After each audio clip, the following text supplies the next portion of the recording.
Welcome back to our channel.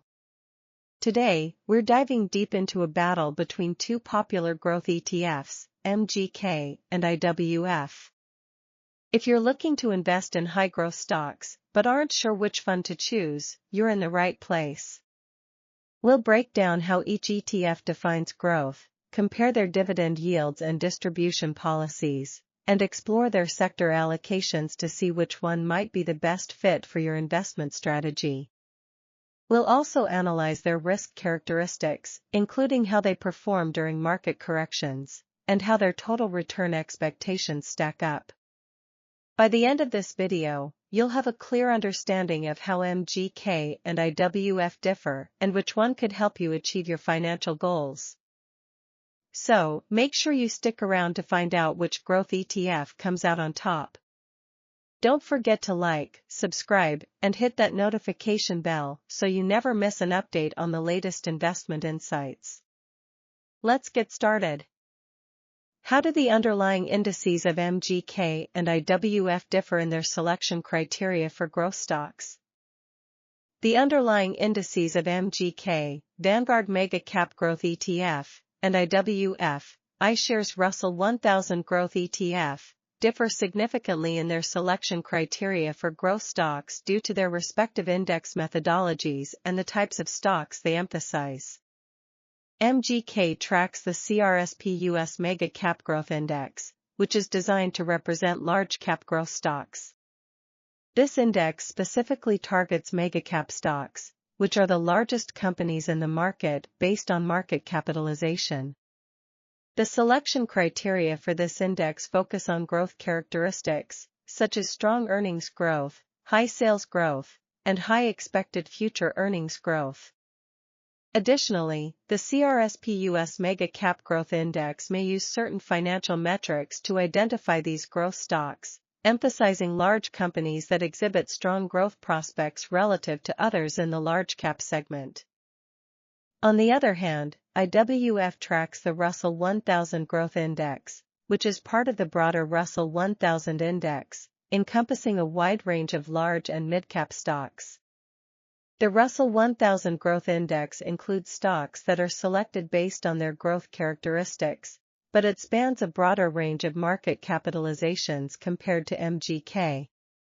This index focuses on companies with higher growth potential, often evaluated through measures such as earnings growth, sales growth, and price-to-earnings ratios. The Russell 1000 Growth Index includes both large-cap and mid-cap stocks, providing a broader exposure to growth-oriented companies within the Russell 1000 universe. In summary, while both MGK and IWF are designed to capture growth stocks, MGK is more narrowly focused on mega-cap companies, emphasizing the largest growth stocks, whereas IWF includes a broader array of growth stocks from both large-cap and mid-cap segments within the Russell 1000 Index. This results in MGK having a more concentrated exposure to the largest growth companies, whereas IWF offers a more diverse representation of growth stocks across a larger range of market capitalizations. What is the overlap in holdings between MGK and IWF, and how does this impact portfolio diversification? The overlap in holdings between MGK, Vanguard Mega Cap Growth ETF, and IWF, iShares Russell 1000 Growth ETF, is a result of their similar focus on growth stocks, but their specific index methodologies and coverage can lead to differing compositions and levels of overlap.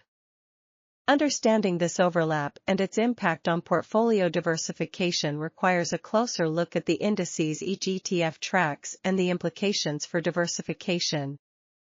MGK tracks the CRSP US Mega Cap Growth Index, which is designed to represent the largest growth stocks in the market. This index focuses exclusively on mega-cap companies, meaning that the stocks included are among the largest in terms of market capitalization. As a result, MGK tends to have a more concentrated portfolio with a heavy weighting in a relatively small number of very large companies. In contrast, IWF tracks the Russell 1000 Growth Index, which includes a broader range of large-cap and mid-cap growth stocks within the Russell 1000 index.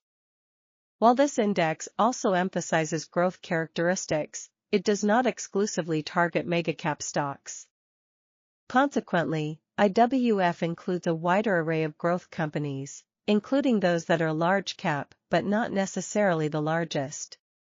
The overlap in holdings between MGK and IWF typically includes major growth stocks from the technology and consumer discretionary sectors, as these sectors are often dominant in growth stock indices. Common stocks in both ETFs might include prominent technology companies such as Apple, Microsoft, and Amazon. However, because MGK is concentrated on mega-cap stocks and IWF covers both large-cap and mid-cap growth stocks, there may be differences in the exact proportions and additional holdings in each ETF. The impact of this overlap on portfolio diversification is significant. For investors holding both MGK and IWF, the overlap can lead to a concentration of similar large-cap growth stocks in their portfolios. This might reduce the overall diversification benefit compared to holding a broader range of asset classes or investing in different sectors. Since both ETFs focus heavily on growth stocks, especially from technology and consumer sectors, an investor may find that holding both ETFs doesn't significantly enhance diversification if the overlap is substantial. To achieve better diversification, an investor might consider incorporating ETFs that focus on value stocks, international stocks, or different asset classes beyond growth equities. By doing so, they can balance their portfolio and reduce the risk associated with the concentration of growth stocks, even if they hold both MGK and IWF. This broader approach helps mitigate the risks associated with having a portfolio heavily weighted in a narrow segment of the market, thereby achieving more balanced exposure to different investment opportunities.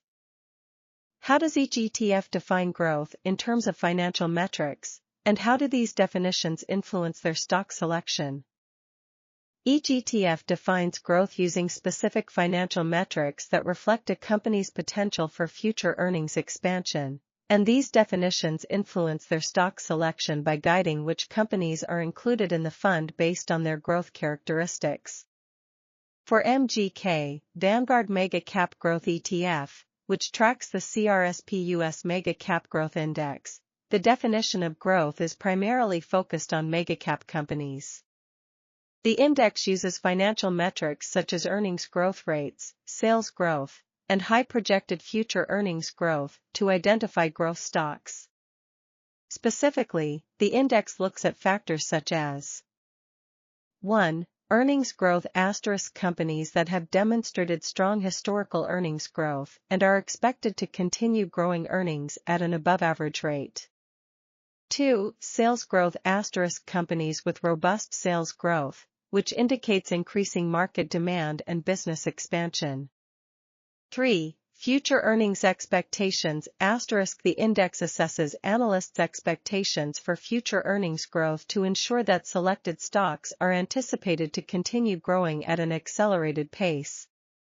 These criteria lead MGK to include large-cap companies that have demonstrated significant historical growth and have favorable future growth prospects. As a result, the ETF tends to hold a concentrated selection of the largest growth companies, particularly those in technology and consumer discretionary sectors. In contrast, IWF, iShares Russell 1000 Growth ETF, tracks the Russell 1000 Growth Index, which uses a different set of criteria for defining growth. This index encompasses a broader universe of large-cap and mid-cap stocks and evaluates growth based on metrics such as 1. Earnings growth * companies with strong earnings growth relative to their peers, reflecting their ability to increase profitability over time. 2. Sales growth * emphasis is placed on companies showing high sales growth, indicating successful expansion and market share gains. 3. Price to earnings, PE, ratio *. The index considers the PE ratio to identify stocks that are priced at a premium relative to their earnings, which often signifies growth expectations. 4. Book-to-price ratio *. Companies with lower book-to-price ratios may be selected, as they are perceived to offer growth potential relative to their book value. The Russell 1000 Growth Index includes a more diversified range of growth stocks, spanning both large-cap and mid-cap companies. This broader approach allows IWF to capture growth opportunities from a wider spectrum of companies, not just the largest ones. It results in a more varied portfolio, compared to MGK, which is concentrated in the largest growth stocks. The definitions of growth used by each ETF influence their stock selection by determining which companies are deemed to have strong growth potential. MGK's focus on mega-cap growth stocks leads to a portfolio that is highly concentrated in a few large, high-growth companies, often resulting in higher sector concentration. IWF's broader approach, incorporating both large-cap and mid-cap stocks, provides more diversified exposure to growth-oriented companies, potentially reducing sector concentration and offering a broader representation of the growth segment of the market. What are the sector allocations in MGK versus IWF, and how might these affect the risk and return profiles of the ETFs? The sector allocations in MGK, Vanguard Mega Cap Growth ETF, and IWF, iShares Russell 1000 Growth ETF, differ due to their distinct index methodologies and the types of growth stocks they target. These differences in sector allocations can significantly influence the risk and return profiles of the ETFs. MGK tracks the CRSP US Mega Cap Growth Index, which focuses exclusively on mega-cap companies. This index tends to have a heavy concentration in a few key sectors, particularly technology and consumer discretionary. Because mega-cap companies are often leaders in these sectors, MGK's sector allocation reflects this dominance. 1. Technology. The technology sector typically constitutes a large portion of MGK's holdings. This includes major technology companies such as Apple, Microsoft, and Alphabet.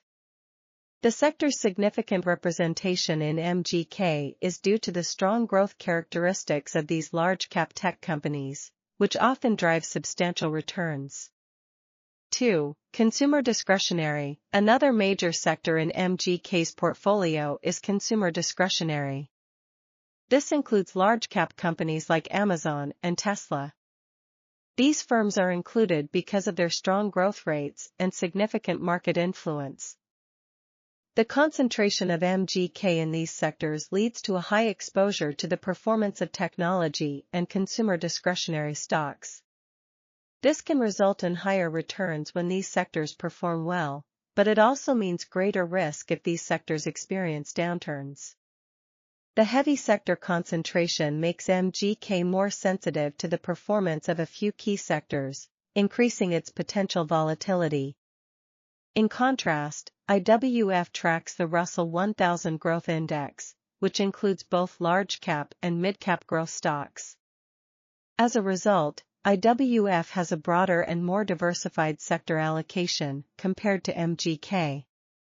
While technology and consumer discretionary sectors still dominate, IWF's sector distribution is more balanced. 1. Technology. Like MGK, IWF has a significant allocation to technology. However, due to its broader scope, the weight in technology might be somewhat less than in MGK. This is because IWF also includes mid-cap growth stocks, which may have different sector concentrations. 2. Consumer discretionary. The consumer discretionary sector remains a major component of IWF, but the overall exposure might be slightly reduced compared to MGK. 3. Other sectors. IWF typically has more varied exposure to other sectors such as healthcare, industrials, and financials compared to MGK. This broader sector diversification can help reduce the impact of any single sector's performance on the overall ETF. The differences in sector allocations affect the risk and return profiles of the ETFs. 1. Risk profile. MGK's concentrated exposure to a few key sectors makes it more susceptible to sector-specific risks. If the technology or consumer discretionary sectors face a downturn, MGK could experience significant declines. In contrast, IWF's broader sector allocation helps spread out this risk, potentially making it less volatile relative to MGK. 2. Return profile. When the technology and consumer discretionary sectors perform well, MGK might achieve higher returns due to its concentrated exposure to these high-growth sectors. However, IWF, with its more diversified sector allocation, may achieve more stable returns over time, benefiting from a broader range of growth opportunities and less exposure to the performance of any single sector. In summary, MGK sector allocations are heavily weighted towards technology and consumer discretionary due to its focus on megacap growth stocks, which can lead to higher risk and potential returns related to these sectors. IWF's broader sector diversification provides a more balanced risk profile and more stable returns by including a wider range of growth stocks across different sectors. How do the risk characteristics of MGK and IWF compare, including volatility and drawdowns during market corrections? The risk characteristics of MGK, Vanguard Mega Cap Growth ETF, and IWF, iShares Russell 1000 Growth ETF, differ significantly due to their distinct compositions and focus. These differences manifest in various ways, including volatility and drawdowns during market corrections. MGK tracks the CRSP US Mega Cap Growth Index, which focuses on mega-cap growth stocks. This results in the ETF having a concentrated exposure to a few very large companies, primarily in the technology and consumer discretionary sectors. The risk characteristics of MGK include: 1. Volatility. MGK's volatility is influenced by its heavy concentration in technology and consumer discretionary stocks, which can be more volatile than the broader market. Technology stocks, in particular, are known for their high volatility due to their sensitivity to market sentiment, technological advancements, and economic cycles. As a result, MGK tends to experience higher price swings compared to more diversified or value-oriented indices. Its focus on a narrow segment of the market means that significant movements in these sectors can lead to amplified fluctuations in MGK's value. 2. Drawdowns during market corrections. During market corrections or bear markets, MGK is likely to experience pronounced drawdowns. This is due to the fact that megacap growth stocks, particularly in technology and consumer discretionary, can be more vulnerable to market sentiment shifts and economic downturns. When market conditions worsen, growth stocks often suffer more significant declines compared to value stocks or more diversified indices. This is because their valuations are heavily tied to future earnings expectations, which can be more negatively impacted during periods of economic uncertainty. IWF tracks the Russell 1000 Growth Index, which includes both large-cap and mid-cap growth stocks. This broader scope provides a different risk profile.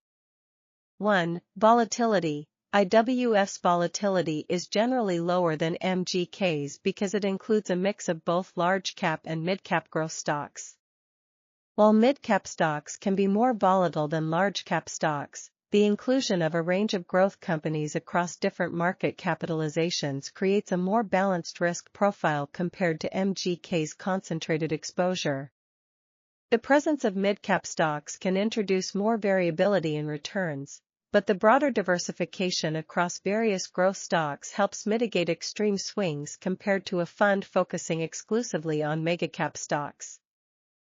2. Drawdowns during market corrections. IWF may experience less severe drawdowns compared to MGK during market corrections. This is due to its broader exposure to both large-cap and mid-cap stocks, which can help cushion the impact of downturns. Although growth stocks generally suffer during market corrections, the inclusion of a broader range of companies across different market sizes and sectors can lead to somewhat more moderated declines. The diversification within IWF means it is less concentrated in the high volatility sectors that dominate MGK, providing a potential buffer against severe losses. In summary, MGK typically exhibits higher volatility and deeper drawdowns during market corrections due to its concentrated exposure to mega-cap growth stocks, particularly in technology and consumer discretionary sectors. In contrast, IWF, with its broader inclusion of both large-cap and mid-cap growth stocks, tends to have a more moderate risk profile, characterized by lower volatility and less severe drawdowns during market downturns. The broader diversification in IWF helps spread risk and dampen the impact of sector-specific or size-specific volatility compared to MGK. What are the dividend yield and distribution policies of MGK and IWF, and how might these factors influence total return expectations? The dividend yield and distribution policies of MGK, Vanguard Mega Cap Growth ETF, and IWF, iShares Russell 1000 Growth ETF, differ primarily due to their investment focus on growth stocks, which impacts their total return expectations. MGK tracks the CRSP US Mega Cap Growth Index, which focuses on mega cap growth stocks. Growth stocks, especially large cap ones, are often characterized by lower dividend yields because these companies typically reinvest earnings into expansion and innovation rather than paying out dividends. Consequently, MGK tends to have a lower dividend yield compared to indices that focus on income or value stocks. The dividend yield of MGK is generally modest, reflecting the fact that its constituent companies prioritize capital growth over dividend payments. The distribution policy of MGK follows the typical practice for growth-focused ETFs, where distributions are relatively infrequent and primarily consist of income generated from dividends paid by the underlying stocks. However, because MGK invests in companies that pay lower dividends, the overall income from these distributions is limited. The primary driver of total return for MGK is capital appreciation from the increase in stock prices rather than income from dividends.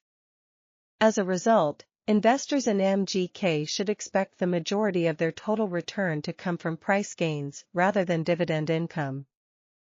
IWF tracks the Russell 1000 Growth Index, which includes both large-cap and mid-cap growth stocks. Similar to MGK, IWF is also oriented towards growth stocks, which means it also tends to have a relatively low dividend yield. The dividend yield of IWF is generally comparable to MGK, reflecting the same emphasis on capital appreciation over dividend payments. The index includes a broader range of growth stocks compared to MGK, but the fundamental characteristic of focusing on growth companies means that dividend yields remain modest. The distribution policy for IWF is similar to that of MGK. The ETF distributes dividends based on the income received from the underlying stocks, but since growth stocks usually have lower dividend payouts, the distributions are not substantial. Therefore, investors in IWF can expect that, like MGK, the bulk of total return will be derived from price appreciation rather than from dividends. The influence of dividend yield and distribution policies on total return expectations is significant. Both MGK and IWF, with their focus on growth stocks, offer lower dividend yields. Investors in these ETFs should anticipate that their total return will be driven predominantly by capital appreciation rather than dividend income. This emphasis on growth stocks means that the expected returns are more reliant on the performance and valuation increases of the underlying companies rather than the income generated from dividends.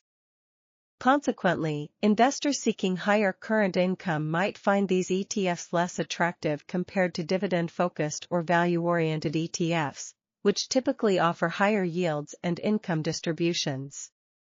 However, for investors focused on long-term capital growth, MGK and IWF provide the potential for significant appreciation in stock values, which can result in higher total returns over time despite the lower dividend yields.